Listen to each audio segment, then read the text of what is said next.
Meus irmãos, paz, Senhor Jesus a todos. Vocês estão bem? Feliz Dia das Mulheres, para as mulheres aqui presentes. Deixa aí. Muito feliz de estar aqui com os irmãos hoje. Quando o Rafael me avisou que o Vinícius tinha me chamado para vir ministrar, eu já pensei, falei, meu Deus, eu vou ministrar no Dia das Mulheres, Senhor, tem misericórdia. E aí eu estava tranquila até então, né? Aí o Vinícius da Graça estava com a gente no final de semana e falou assim, não, a gente está esperando fogo, poder e glória. O Alex estava fazendo a propaganda. Eu falei, Senhor, tem misericórdia. Porque por mais que a gente fala que a gente é informado, eu sou um pouco peiteca, mas faz um tempinho que eu estou um pouco mais calma, mas eu creio que a porção do dia o Senhor tem para nós, amém?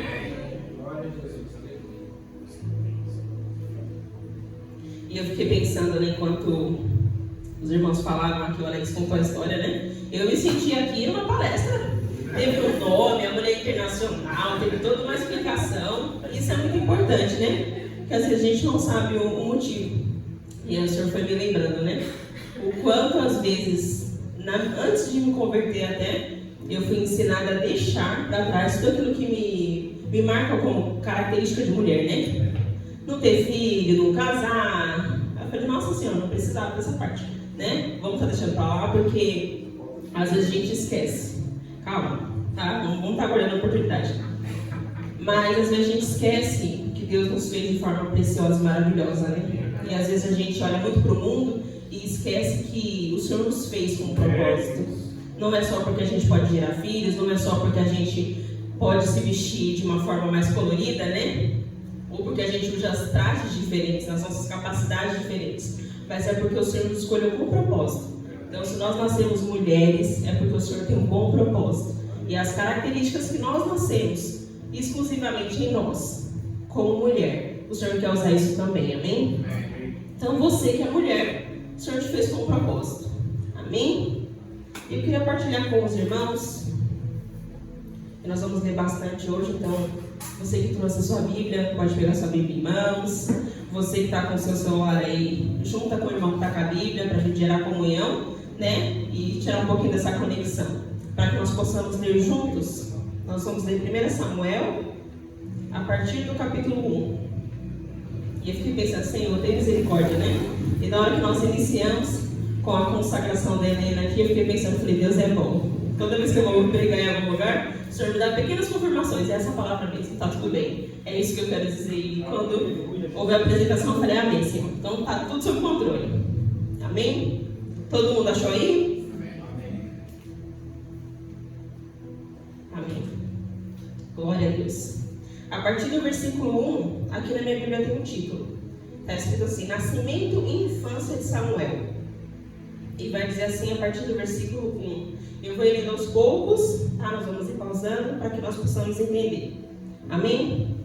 Houve um homem de Ramataim, Zofim, da montanha de Efraim, cujo nome era Eucana, filho de Jeroão, filho de Eliú, filho de Tou e filho de Zufé, Efateu.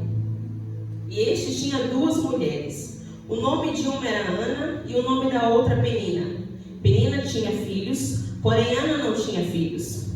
Subia, pois, este homem da sua cidade de ano em ano a adorar e sacrificar ao Senhor dos Exércitos em Siló.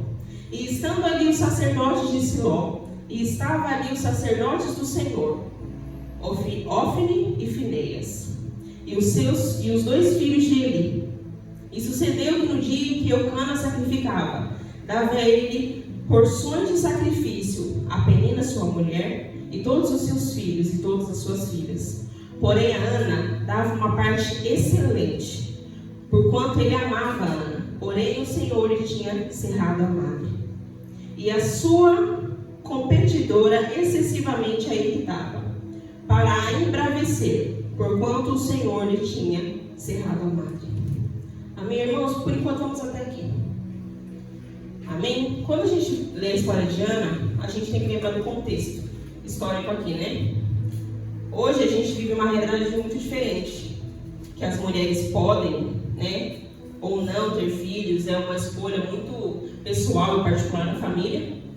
Mas naquela época ter filhos era relevante. era como se você fosse uma mulher de sucesso. Hoje em dia talvez seja você ter bens, ter uma carreira bem estabelecida.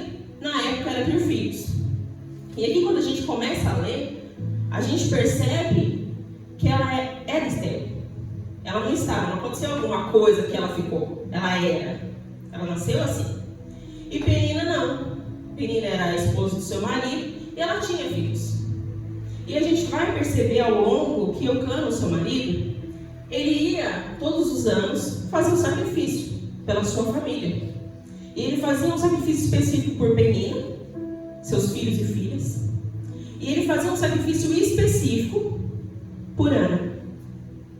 E era um sacrifício excelente. Então aqui a gente vê que, por mais que ela não tivesse filhos, ela era tratada de uma forma muito específica e particular, e com cuidado. Porque ela era reconhecida. Não por aquilo que ela poderia proporcionar para a família, mas porque ela era. E aqui no verso 5 é muito específico, ele vai dizer por quanto ele amava Ana. Porém o Senhor lhe tinha cerrado a mata. E quando a gente vai ler o verso 6, ele vai dizer: e a sua competidora excessivamente irritada para embravecer. Quando a gente pensa em competição, principalmente com mulher, a gente pensa como isso devia ser difícil. Você viver constantemente na mesma casa com uma mulher que compete com você, que irrita você. Né? Ele é bem específico, ele vai falar em embravecer. Ninguém vai embravecer alguém à toa. Você vai deixar alguém bravo à toa? Você pode irritar, incomodar, brincar, mas deixar alguém irritado a ponto da pessoa ficar brava, e isso não era algo que acontecia às vezes, era constante. Porque fala que é excessivamente. E a Bíblia é muito específica quando ela vai usar uma palavra. Então você vai imaginar uma mulher que vivia na casa com a outra e vivia em conflito uma com a outra o tempo todo. E aquilo não devia ser fácil. Mas a gente pode escolher as atitudes que a gente vai ter. E isso faz toda a diferença. E aí no verso 7 vai dizer assim: e assim o fazia ele de ano em ano, quando ele subia à casa do Senhor. Assim a outra irritava, pelo que chorava e não comia. Então Eucana, seu marido, lhe disse: Ana, por que choras? Por que não comes? E por que está mal o teu coração? Não te sou melhor do que 10 filhos? E aí eu fico pensando, quando a gente vai pensar que alguém fica irritado a ponto de chorar, a ponto de não querer comer. Eu dificilmente isso acontece comigo. Eu falo, quando eu fico triste, pode acontecer muitas coisas, mas falta de vontade de comer é raro. Daí eu tenho que estar muito ruim. Se eu falar que eu quero comer, realmente pode me levar para o hospital, a coisa está feia. Mas aqui fala que ela não comia e ela chorava. E você imagina o sofrimento dessa mulher. Eu não posso cumprir o meu papel como mulher nessa família, eu não posso dar ao meu marido aquilo que todos esperam de mim, inclusive ele. E eu ainda sou incomodada. Porque com certeza o conflito naquela casa era: eu posso ser mãe e você não pode. Porque era a única diferença de uma. Era que ela não podia ser mãe. E é engraçado quando você vê a situação de Eucana, que ele não fala para ela: eu quero mais filhos. Você realmente não cumpriu o seu papel. Ele vai dizer para ela: eu não sou melhor para você do que 10 filhos. Então a gente vê aqui que, às vezes a gente ouve as pessoas falar que a Bíblia é machista, né? Mas quando a gente vê um homem que está mais preocupado com o bem-estar da sua esposa do que com o simples fato do que ela pode entregar, a gente vê que as pessoas que leram fora do contexto. Que Jesus se importa com mulheres. Se a gente lê a Bíblia, a gente vai ver que o feminismo não encontra espaço para falar nada. E se a gente ainda tem dúvida, irmãos, que você seja liberto hoje no seu entendimento. Que a gente não seja calcificado por esse mundo, por aquilo que as pessoas têm falado. A nossa utilidade no reino de Deus não é porque a gente pode gerar filhos apenas. Porque Deus pode nos usar de formas extraordinárias. Não só nisso. Mas a gente precisa entender que Deus nos fez de forma graciosa. E tudo com o qual nós somos capazes de fazer é para a glória de Deus. Não apenas com filhos, mas também com filhos. Porque se uma mulher ela pode gerar transformação na sociedade através de uma empresa, de um negócio, de alguma coisa, que dirá com alguém. Aleluia. Porque uma pessoa gera mais alcance do que uma empresa. Uma pessoa gera mais alcance do que um terreno, um espaço que você pode deixar. Talvez a gente esteja gerando vidas que vão alcançar outras. Amém? Glória a Deus. E aí vai continuar a partir do verso 9. Ana roga a Deus que lhe dê um filho. Mas eu quero ler só o início, que vai dizer no versículo 9. Então Ana se levantou. Irmãos, a coisa mais perigosa que uma mulher de Deus pode fazer é se levantar. Se você vê uma mulher de Deus se levantar, irmãos, se ela estiver com coque, corre, porque coisas podem acontecer. E isso não é só apenas sobre mulher, mas sobre qualquer filho de Deus. Quando nós decidimos nos levantar, não é porque nós queremos alcançar outros lugares, é porque nós estamos aos pés do Senhor. Porque é o momento que nós estamos diminuídos, é a hora que o Senhor gere em nós a força suficiente para que nós possamos nos levantar e ir adiante ao propósito que Ele nos chamou. Irmãos, às vezes as circunstâncias que a gente está passando, a gente fala, não, vou ficar aqui prostrado. A hora que o Senhor resolver, Ele vai me levantar. Não, irmãos, toma uma posição. Se coloca diante do Senhor. Pede a Ele força e se levanta. Porque a gente tem que tomar uma posição. Crente sem posição não existe, irmãos. O nosso Senhor é o Deus dos exércitos. Então não tem como a gente ficar simplesmente à margem. Nós temos que nos posicionar. Aleluia, Deus é bom.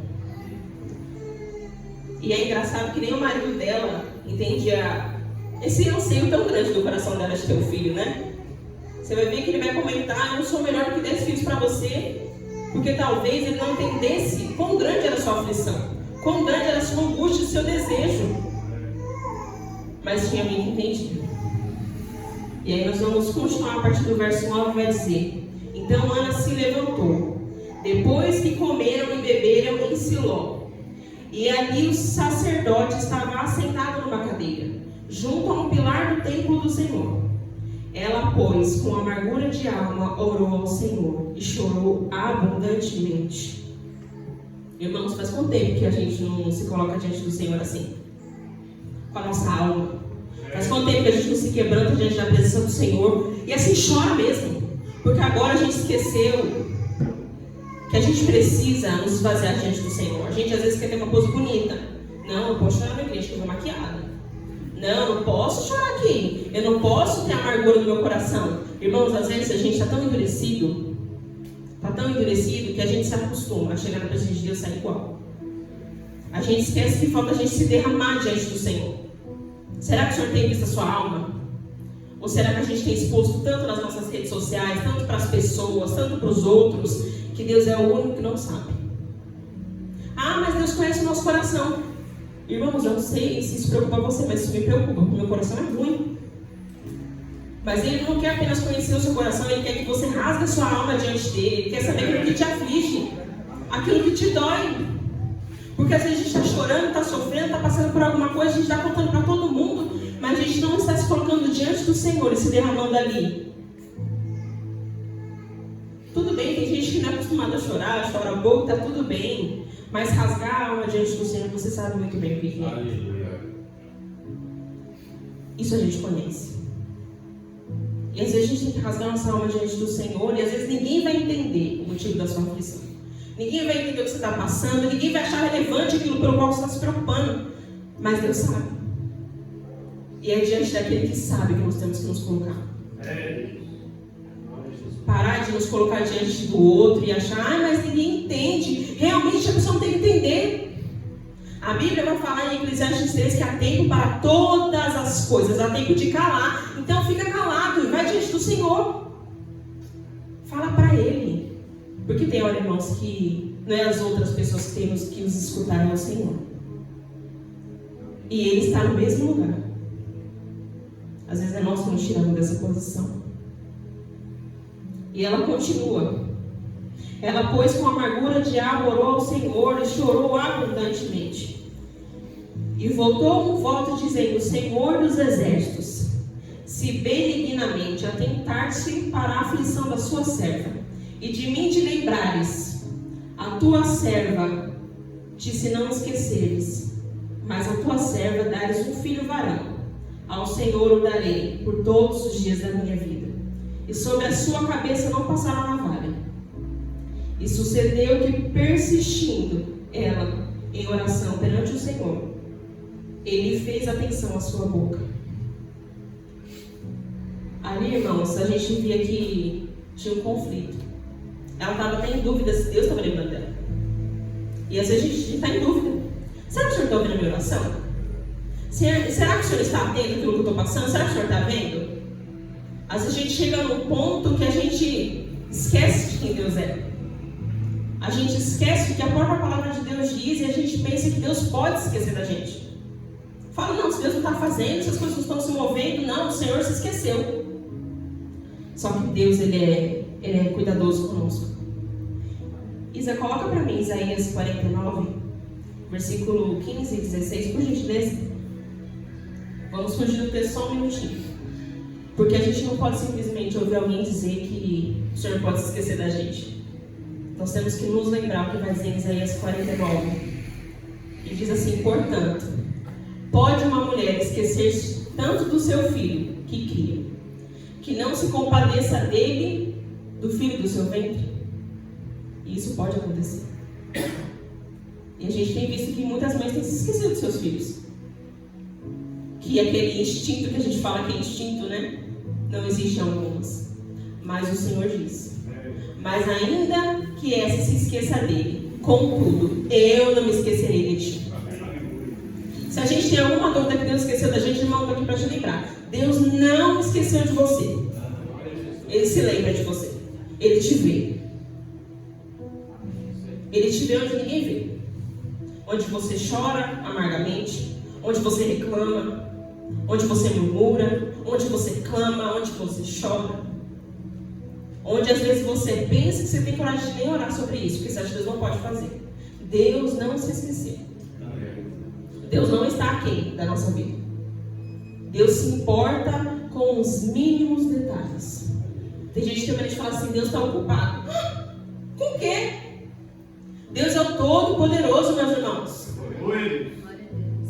Deus não está ocupado demais para te ouvir. Deus não está ocupado demais para saber onde você está. Deus não está ocupado demais para não ouvir aquilo que você tem pedido. Mas às vezes você está ocupado demais. Eita. Porque a gente acha que a gente tem muita coisa para fazer. Deus criou o mundo e Ele não estava ocupado. Será que está mais ocupado do que Deus? Rapaz, olha. Será que a gente pode ensinar o Senhor alguma coisa? Esse é o nosso coração enganoso. Que a gente pensa que a gente pode, de alguma maneira, dizer para Deus que a gente estava ocupado demais. A gente pode estar indiferente demais, ocupado não. Irmãos, a gente tem que saber onde buscar. Ana, quando ela escuta isso aqui do seu marido, ela responde? Ela retruca? Não. Ela se levanta. Porque tem coisas, irmãos, que a gente tem que bater de frente. A gente tem que tomar a nossa posição. Aleluia. De homem e mulher de Deus. Aleluia. E falar ao Senhor. E ouvir o que Ele tem para dizer para nós. Porque se a gente viver daquilo que a gente acha, fica difícil. A gente tem que escolher as nossas guerras. Tem coisa que não é para a gente ganhar mesmo não, irmãos. Não é, a gente vai entregar diante dos pés do Senhor e falar: Senhor, aqui ó, é isso que está acontecendo. Ele é Deus Todo-Poderoso? Ele pode fazer, mas a gente prefere gerar intriga no nosso meio, problema, porque a gente quer resolver. Tem coisa que não é você que vai resolver. Deus vai resolver. Amém. Do jeito dele, na hora dele, como ele quiser. Amém. E se ele quiser. Amém? Deus é bom. E aí vai continuar aqui a partir do verso 11. E sucedeu que, perseverando ela em oração perante o Senhor, Eli fez atenção à sua boca. Porquanto Ana no seu coração falava, e só se movimentavam os lábios. Porém não se ouvia a sua voz, pelo que Eli a teve por embriagada. E disse Eli: até quando embriagarás? Aparta de ti o teu vinho. Engraçado, né, irmãos? Nessa hora aqui, eu fico pensando em mim. Você está ali chorando, clamando ao Senhor, buscando no Senhor, e ainda alguém duvida daquilo que você está fazendo. E é engraçado que eu estava falando com a Fran sobre a administração, e uma coisa muito importante que a gente tem que se atentar. Aqui ela estava falando uma palavra. Não fala o que ela estava falando. Vai dizer assim, ó. Vamos ler novamente para a gente se atentar ao que está escrito. Ana, em seu coração, falava, e só se movia aos seus lábios, porém não se ouvia a sua voz. Ninguém sabia o que ela estava falando. E quantas vezes a gente não faz essa oração? A gente está ali no cantinho da igreja, está no cantinho de casa, acontece alguma coisa, a gente não pode falar alto, a gente só fala assim. E fala no nosso coração com o Senhor. E se você tinha alguma dúvida se Deus era capaz de ouvir, Ele ouviu a oração de Ana. O Senhor ouviu. O profeta não entendeu. Achou que ela estava embriagada, achou que ela só estava movendo a boca ali. Mas o Senhor conhece o profundo e íntimo do nosso coração. Ele conhece aquilo que passa na sua mente, Ele conhece aquilo que passa no seu coração, aquilo que você tem sonhado, almejado, desejado. O Senhor sabe. Ninguém mais precisa saber. Às vezes a gente quer sair contando para todo mundo e as pessoas olham para a gente e falam: oxi, que é isso? É isso aí que você quer? Irmãos, conta para quem sabe fazer. Para quem sabe resolver. Deus pode. Quem diria que a Sueli ia viajar? Já fez 2 viagens internacionais. Quem conhece a Sueli? Gente, quem conhece a Sueli? 3. Ai, desculpa, errei, gente. Foram 3, perdão. Muito internacionais. Mas sabe o que é mais engraçado? Deus escolhe pessoas improváveis para a gente ver que é a mão de Deus fazendo isso. Porque às vezes Deus nos der todos os recursos suficientes, vai falar: eu sou como eu fiz. Mas a glória é dele. Tem coisas, tem situações que Deus vai permitir sobre nós mesmos. Sabe por quê? Porque se ele tiver um recurso suficiente, aí vai ser o Vinícius fez. A casa está a prova disso. Pastor Mauro, tinha recurso para isso? Dá para o Vinícius para fazer alguma coisa? Mas existia alguém que podia financiar tudo isso aqui. E vocês foram falar com a pessoa certa. Às vezes a gente só está procurando a pessoa errada. Está falando com a pessoa errada. Porque se a gente falar com o Senhor dos Reis, o Criador dos céus, da terra, meu irmão, não precisa nem fazer sentido. Se tiver propósito e o Senhor quiser, é o suficiente. É o suficiente. Deus é bom. O Senhor ouve e se importa com a sua oração, mesmo em meio a lágrimas e amargura e ausência de palavras. Aleluia. E aí o profeta diz para ela: até quando estarás tu embriagada? Aparta de ti o teu vinho. Porém Ana respondeu e disse: não, Senhor meu, eu sou uma mulher atribulada de espírito. Nem vinho, nem bebida forte tenho bebido, porém tenho derramado a minha alma perante o Senhor. Faz quanto tempo você derrama sua alma diante do Senhor? Faz quanto tempo que você não vai para o seu quarto e tem aquele momento que é só seu e Deus? Às vezes a gente está tão ocupado com coisas, com resolver, com estar tudo certo. Irmãos, eu posso falar por mim mesmo. Às vezes a gente está na igreja, corre para um lado, corre para o outro, olha para um lado, olha para o outro. Meu Deus, aquela coisa, aquela agonia. Teve um dia que minha mãe virou para mim e falou assim: é que você não está percebendo, mas está correndo tanto pela igreja para fazer as coisas que você nem desfruta mais do culto. Aí eu falei: não, eu? Imagina, você está enganada. Aí eu fui prestar atenção. Às vezes a gente está indo para o culto para a gente cumprir mais um rito do que para realmente cultuar o Rei dos Reis. Às vezes a gente se prepara tanto, vai vir um pregador diferente que vou me arrumar mais, vou tirar uma foto com ele. Irmão, se a gente lembrar que o Rei dos Reis, o Senhor dos Senhores, o Deus Todo-Poderoso está aqui, é o suficiente. Você pode vir arrumado, você pode vir desarrumado, você pode vir, irmãos, de qualquer jeito, tomando banho, sem tomar banho. Mas se você tiver reverência, e se você realmente estiver disposto a ter um encontro com Deus, irmãos, o culto nunca mais vai ser o mesmo. A gente nunca mais vai vir para a igreja e falar, o culto foi igual. Foi a mesma quarta-feira, foi o mesmo domingo. Os peixes foram iguais, as casas de clamor foram iguais, não. Porque Deus não muda, nós mudamos. Nós ficamos diferentes. Ah, não, porque agora eu sou reformado. Agora eu não sou mais pentecostal, agora eu não falo mais em línguas, aqui eu não posso girar porque os irmãos se incomodaram. Irmãos, não se preocupe com quem está do seu lado, não. Eu nunca me preocupei.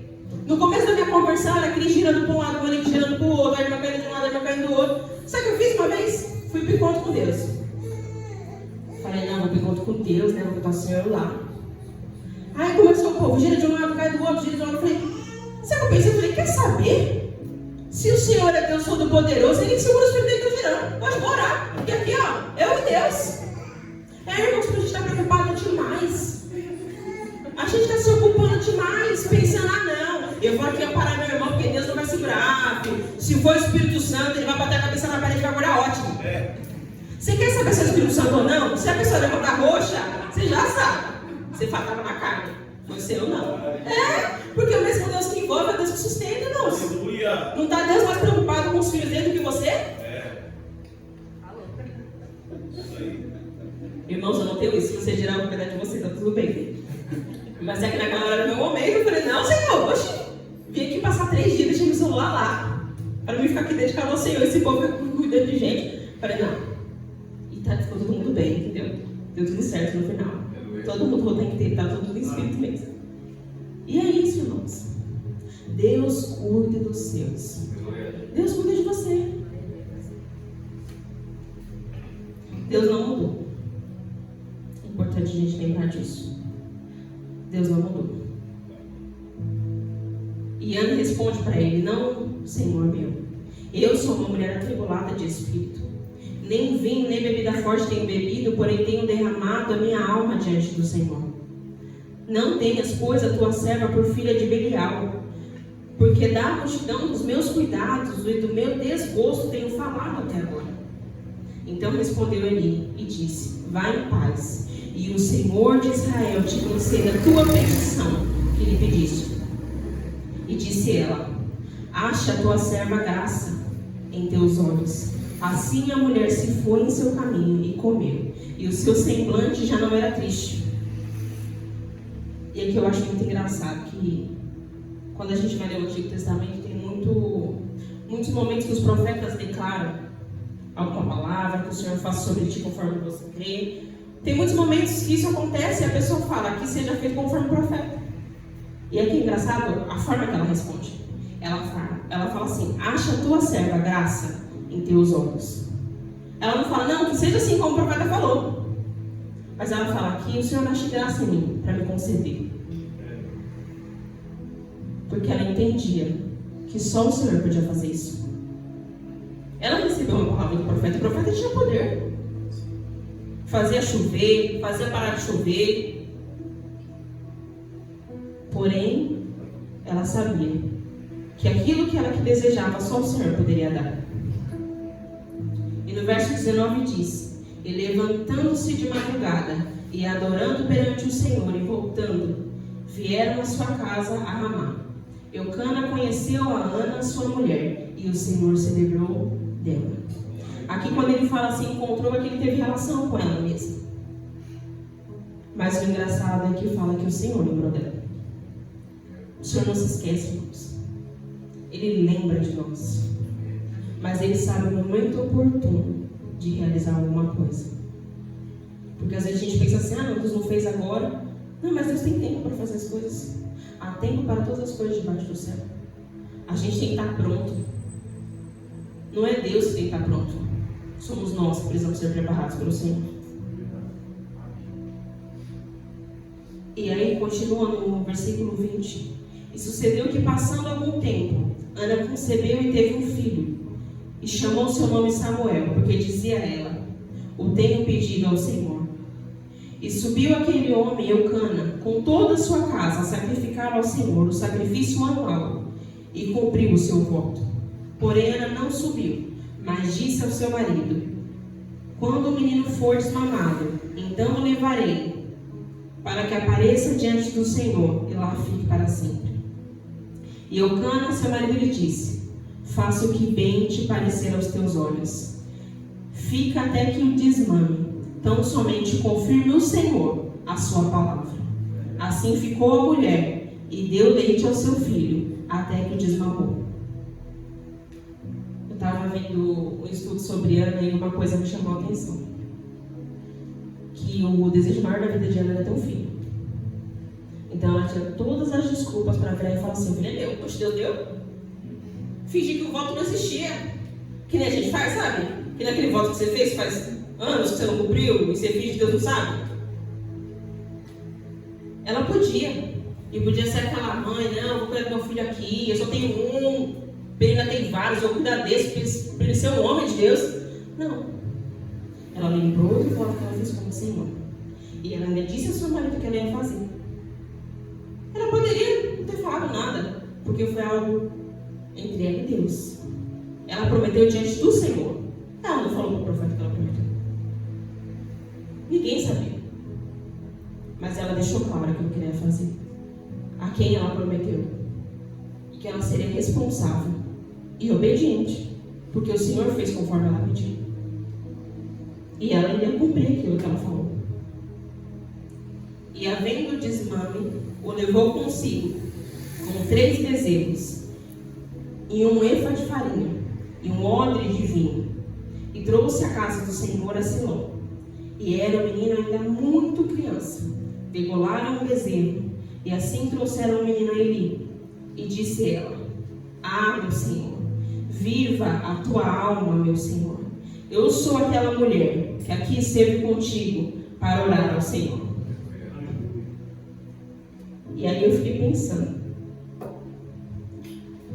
se alguém fosse perguntar quem nós éramos antes do Senhor, que tipo de mulher nós éramos antes do Senhor? Se a gente fosse virar para alguém e falar: ah, eu era aquela mulher, que mulher você era? Que tipo de mulher que a gente era? Eu posso falar de mim: eu era feminista, eu era a pessoa que não queria ter filho, não queria casar, queria ser independente. Hoje eu não queria precisar de homem para nada. Para mim, homem era uma inutilidade. Você sabe? Quem quer, fica. Era que nem Paulo. Quer casar, casa. Eu não vou. Cada um com o seu está enganado. Eu era desse jeito. Eu tinha 14 anos. Eu comecei a ir para a igreja, eu tinha 13. Com 14 anos eu estava decidida. Bem assim. Ah, se eu não encontrar ninguém legal, adoto, tá tudo sob controle. Eu já tinha minha vida planejada, sabe assim? Eu tinha tudo pronto. E aí Jesus me encontrou.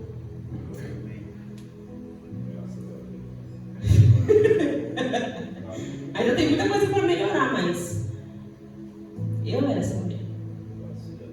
E às vezes a gente pensa assim: não, mas você não passou por nada, irmãos. Graças a Deus que o Senhor não permitiu que eu me envolvesse em coisas piores. Mas o meu coração já estava contido. A minha mente, o meu espírito. Eu já tinha sido, literalmente, tomada pelo mundo. E aí Jesus me encontrou. Como que Jesus te encontrou? Quem você era antes de Jesus? Porque às vezes a gente esquece quem a gente era, né? A gente esquece de onde a gente saiu. E a gente tem que lembrar. Porque tudo que nós somos hoje é porque a gente veio de algum lugar. A gente era de algum jeito. E nós temos que mudar todos os dias para não voltar para esse mesmo lugar. Porque senão vira soberba. Ah, eu era uma pessoa que não prestava. Agora eu sou a diaconisa da igreja. Irmãos, eu falo isso constantemente para o Rafael. Se Deus quiser tirar todos os títulos, fica à vontade. Não tenho crise com isso. A partir de hoje você não é mais diácono, a partir de hoje você não fica mais na mídia, a partir de hoje você não prega mais. Não tenho crise com isso. Uma coisa eu não vou deixar de ser nunca, filha de Deus. Eu posso deixar de ser esposo do Rafael, eu posso deixar de ser membro da igreja, eu posso deixar de ter diversos cargos, mas filha de Deus eu continuo sendo para da vida. E é o suficiente. É o único que me importa. Os demais você pode me chamar do que você preferir, mas eu continuo sendo filha de Deus. Amada, escolhida pelo Senhor. Porque eu não sei. O que ele viu? Eu não sei. Mas ele viu alguma coisa em mim e em você.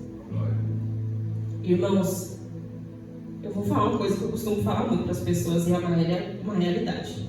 Às vezes a gente olha para a gente e fala assim: eu não sou nada. Eu não vou chegar em lugar nenhum. Não. A gente tem medo de falar isso, né? Isso é uma afronta ao Senhor. Se Ele te escolheu, você falou que Deus escolheu errado. Quem é você? Ah, não. Deus escolheu a Julinha. A Julinha fica: nossa, Senhor, Deus errou em algum momento na criação? Por que Ele errar com você? Ele te escolheu. Você não precisa entender. Sabe por quê, irmãos? Ele nos escolhe por aquilo que Ele pode fazer em nós. Porque nós podemos nos tornar, não pela nossa essência, porque a gente é, mas porque Ele, em nós, pode fazer nós nos tornarmos.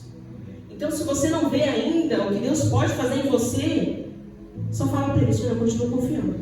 Porque o Senhor acredita em mim, eu continuo acreditando também. O Senhor sabe o final, irmãos. Ah, mas agora eu olho para mim. Que bom. Que você não tem que entender mesmo. As coisas do Senhor são loucas. E que bom que a gente não entende. Sabe por quê? Porque a gente não vive pela vista. A gente vive pela fé. E sem a gente imaginar, olha onde a gente já chegou. Olha o que Deus já fez por nós. Deus é bom.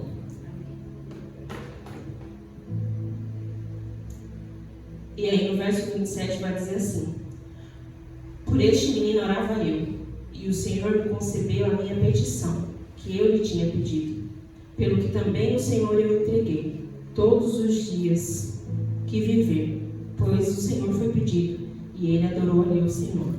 Irmãos, eu tinha escrevido um monte de coisa, não foi nada que eu tinha escrevido até agora. Graças a Deus. Mas Deus é bom.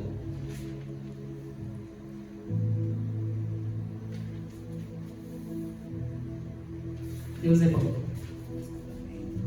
E quando eu pensei em Ana, me fez refletir muito quem nós somos hoje. Porque às vezes a gente pensa que Jesus escolheu pessoas prontas. A gente olha para Paulo, né? Hoje em dia os reformados falam de Paulo. Paulo aqui. E realmente Paulo foi uma bênção, irmãos. Então vamos lembrar quem Paulo era? Vamos lembrar na hora que o Senhor chama Paulo, que ele cai do cavalo e fica cego? Vamos lembrar o que ele fazia? Vamos lembrar quem eram os discípulos antes de Jesus? Que aí não tinha nenhuma pessoa adequada, não. Não tinha pessoa que preenchia o requisito para ser. Quando a gente vai pensar nas mulheres, né? Quando eu li esse tema, mulheres chamadas pelo nome, eu fiquei pensando: tanto de mulher que tem na Bíblia, tanto de mulher que é bênção, e aí o Senhor me coloca Raabe na genealogia de Jesus. Já parou para pensar nisso? Raabe está lá. Era uma mulher adequada para estar na genealogia do Filho de Deus? Não, você ia colocar Vinícius. Eu não colocaria. E assim, se tivesse, eu dava uma apagada, sabe? Fingir que ninguém sabe o nome dela. Depois de preto, ninguém sabe o nome. E aí a gente lembra de tantas mulheres. Mulheres que encontraram Jesus sangrando. Mulheres que encontraram Jesus quando estavam adulterando. Mulheres que foram encontradas pelo Senhor num poço. Essas foram as mulheres que a Bíblia relata. E às vezes você vai falar: mas e eu? Às vezes você se encontra em amargura, em tristeza, decepção, desistida, desesperada às vezes. Ou às vezes você acha que está tudo bem. Eu acho que esse é o pior momento. Porque o crente, quando ele acha que está bom, eita! O pessoal aqui da casa sabe quando vocês acharam: estou bem. Procura o pastor Mauro. Pede oração e fala: Mauro, eu estou achando que eu estou bem. Então vamos recomeçar. Porque a gente esquece quem a gente é. E às vezes, irmãos, para a gente voltar a ser quem a gente é fácil. Porque a gente veste a roupinha de crente, finge que é crente e continua com as mesmas atitudes. Mesmo comportamento, mesmo pensamento, mesmo coração. E a gente não pode permanecer o mesmo diante da presença do Rei. Todos aqueles que encontraram com Cristo, eles foram transformados. E isso tem que ser realidade sobre nós. A gente fala tanto que encontra o Senhor, que busca o Senhor, que ora. Às vezes a gente está falando com qualquer outra pessoa, menos com o Senhor. Porque se não há mudança, quais são as evidências de Cristo em nós? Quando a gente pensa no título mulheres, a gente acha que é só para mulher, mas é para todos nós. Se fosse falar sobre você hoje, como que eles te reconheceriam? Ai, é o Alex do... Vamos lá. É a Isadora da? É a Sara da?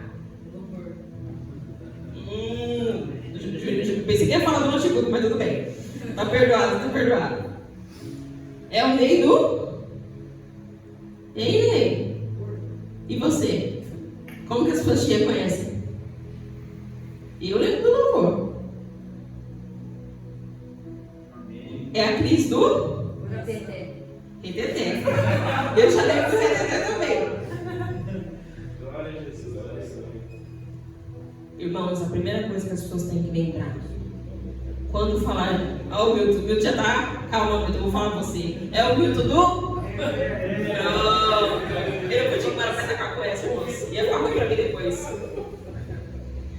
Mas a primeira coisa que as pessoas têm que lembrar de nós é: nós somos servos do Senhor.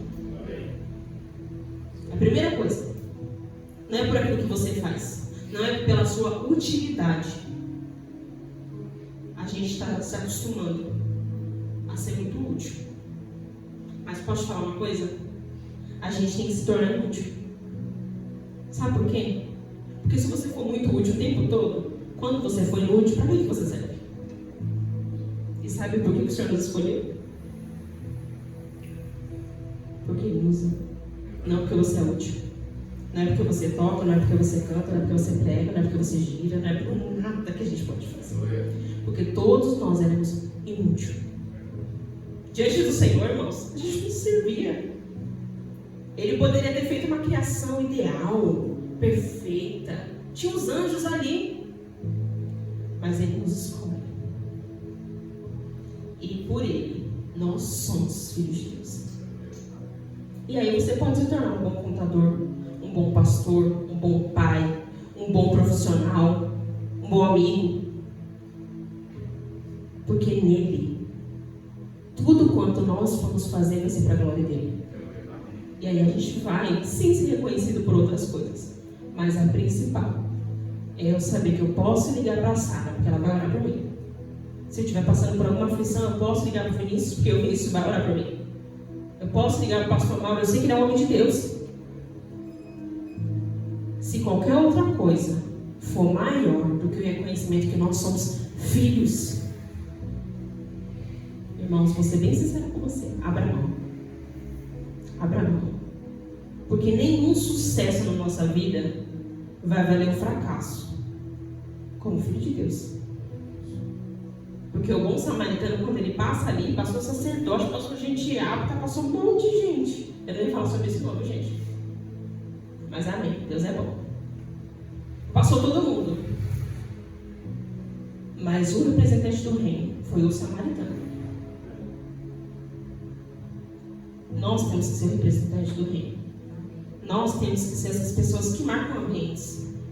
Sabe que as pessoas podem ver a gente passar pela aflição, mas elas vão ver depois a gente contando o testemunho do que Deus fez. Eu costumo falar muito com o Rafael isso. Eu sei que Deus vai fazer muita coisa na nossa vida. Quando, não sei, mas eu sei. Ele vai fazer. Eu sabia que ia ter a casa salva. Eu vivia falando para o Rafael, vai ter. Quando? Não sei. Como? Não sei. Eu sabia quem ia ter. Deus vai fazer. E às vezes a gente está achando que é com os nossos recursos, que é porque a gente vai passar na frente e vai fazer as coisas acontecer. A gente desaprendeu a descansar. Sabe por quê? Porque a gente ainda acha que é as nossas mãos que movem as coisas. A gente ainda acha que é o nosso intelecto. Irmãos, tem coisas que pode ser. Mas quão bom é você ver que foi a mão de Deus. Quão bom é você ver que foi o Senhor agindo ali e mostrando que é Ele que é o dono da sua vida. É Ele que faz acontecer. É Ele que permite um câncer e cura. Se Deus falar pra gente, você vai se converter, você vai vir pra igreja, eu vou permitir uma enfermidade sobre você, pra você gerar testemunho. Quem ia querer? Quem vinha? Levanta a mão aí, por favor. Quem vinha? Eu não vinha, não. Falei, eu nada. Eu não vinha, não. Na vida de Ana, o Senhor permitiu a esterilidade. Sabe por quê? Porque foi o meio com o qual o Senhor também foi glorificado. E se Deus quiser permitir sobre você algo que aos seus olhos é ruim, para que o nome dele seja glorificado, você está pronto? Será que a gente permanece no Senhor? Porque não é sobre aquilo que Ele pode nos dar, é sobre quem Ele é. É por isso que nós permanecemos. Eu lembro que uma vez a Cris me perguntou assim, ó, isso eu nunca vou esquecer. A gente estava na esquina da igreja, eu devia ter uns 15 anos. E ela falou assim pra mim, eu não entendo, você é tão nova. E você vem pra igreja, você está envolvida, por quê? Aí na hora, eu acho que eu não sabia eu nem entendi a resposta que eu dei, mas hoje faz sentido. Isso faz 10 anos. Estou com mais de 10 anos que eu tô com, meu Deus, faz mais de 10 anos, o tempo passa rápido. E aí eu respondi, eu não tenho pra onde ir. Você ainda tem pra onde ir? Se você tem, irmãos, é hora de você largar. Se você tem parque, se você tem recurso. E não é sobre ter coisas, mas é sobre você conseguir ter chance de ir para outro lugar. Ah, não, mas se der errado aqui na igreja, eu tenho uma escapatória. Não tem para onde ir. Depois que a gente encontra Jesus de verdade, para onde que a gente vai? Você vai para onde? Era isso que eu pensava. Se eu voltar para minha família lá, já deu ruim faz tempo. Então não dá para estar voltando. Eu não tinha mais para onde ir. Na igreja eu encontrei alguém que me amava e me queria só porque me queria. Não fazia o menor sentido. Mas o Senhor me queria. Me amava. Queria cuidar de mim. Então eu entendi que eu não tinha mais para onde ir. Que eu não ia encontrar isso em outro lugar. Irmãos, nós não temos para onde ir. O único lugar que nós podemos ir para a casa do Senhor com Ana foi... Ela não tinha para onde ir. Ela estava na casa dela, estava com o marido dela, cumprindo as obrigações dela e nada acontecia. Ela ia para onde? Ela foi para a casa do Senhor. Que nós possamos ser essas pessoas que não temos para onde ir. E se você tem, irmãos, eu peço a Deus que isso não seja mais uma escapatória para você. Que aqui seja o único lugar que você tenha para vir. Sabe? Eu quero chorar, não quero ficar em casa. Vai para a igreja. Vai na igreja. Sabe? Vai na igreja. Vai na igreja fazer o quê? Ora. Senta no chão, se derrama, ora ao Senhor. Ah, eu não posso ir na igreja agora. Vai no seu quarto. Sabe? Fecha a porta mesmo e fala, ó, não vem ninguém aqui não. Ah, mas eu preciso falar com você. Se for caso de vida e morte, se é a hora que Jesus ressuscita. Ponto. Sabe, irmãos, às vezes a gente coloca muitas desculpas para que a gente não seja mais nesse lugar de oração. Nesse lugar de se derramar diante do Senhor. Que a gente nunca seja tão sábio, tão reformado, tão técnico, a ponto da gente achar que sem Jesus dá para fazer alguma coisa. Aleluia. Se você achar, irmãos, que dá para você fazer alguma coisa sem Ele aqui,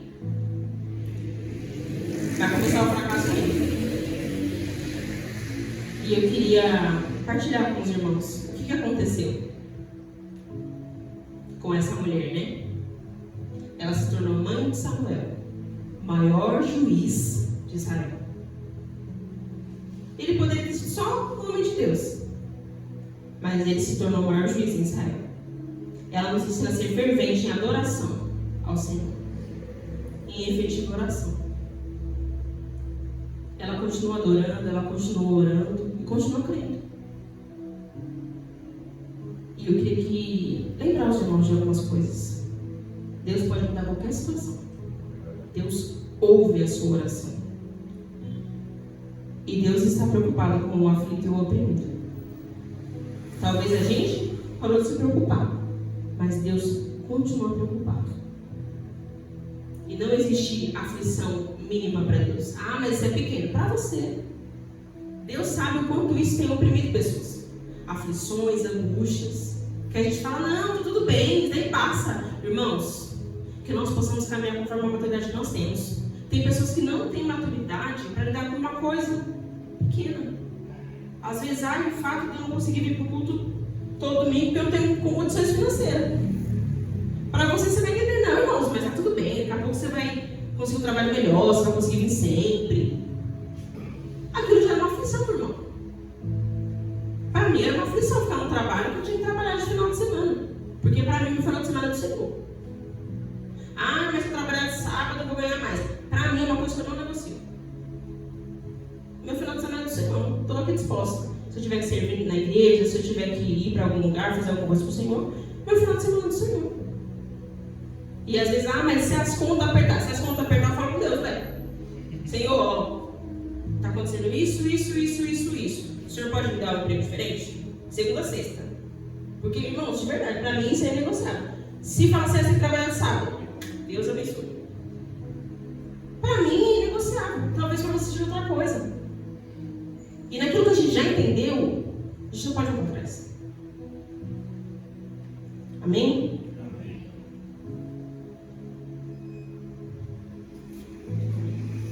Irmãos, eu quero encerrar pedindo para os irmãos levantarem para a gente orar. Vamos orar, que a gente é crente.